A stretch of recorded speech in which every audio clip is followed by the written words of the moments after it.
So, folks, we're back, and I gotta be honest with you. If three aliens offered me a ton of gold or a tree, I don't know that I'd take the tree, even a tree of peace. The first thought that would cross my mind is they're aliens. They might not know. What if the tree of peace don't work on our planet because it comes from another planet? You know, software incompatibility? Or like when you plug in your American hairdryer in France and end up taking down the country's entire electric grid with one hairdryer. Then I'd have A. No gold, B. A pet extraterrestrial tree, and C. A sky high water bill from having to water said pet extraterrestrial tree all year. And how much water does an alien tree even drink anyway? So I understand why Sebastian took the gold. So, anywho, Sebastian was now far richer than he had been before.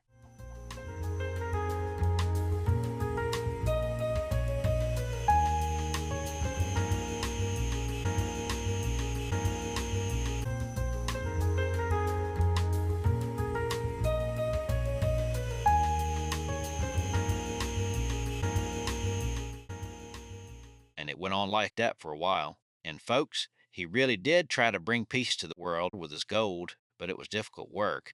People being people, they just weren't ready to listen. So I guess you could say he kind of just lost his enthusiasm for trying. Eventually, he turned his attention to developing high end vacation resorts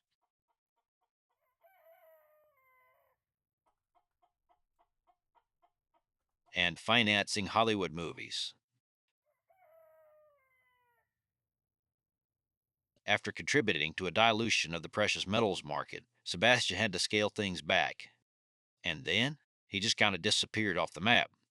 Somebody said somebody told him they thought they saw him out west thumbing a ride, but that was never confirmed. I met a guy recently at one of those rehabilitation centers for very rich people, somewhere in the Rockies. You are the ones I'm talking about. Looked like a cross between heaven and college.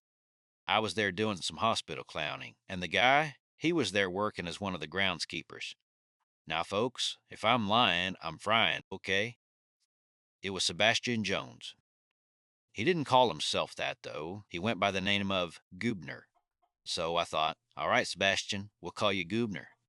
So me and Gubner, we got to talking over the days. Then one day we were on our lunch break, and Gubner turns to me and says, "Do you know what happiness is?"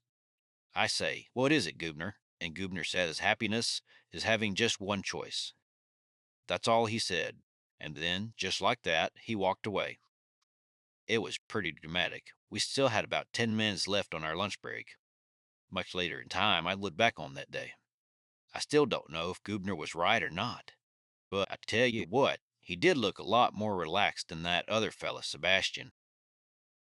Is happiness a choice? Do you choose the tree of peace when the aliens haul you up into their saucer? Or do you choose the gold and find a clever way to make it work?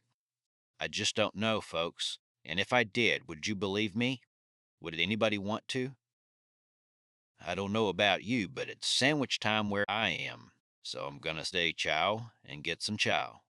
Thanks for listening, folks. We'll talk again soon.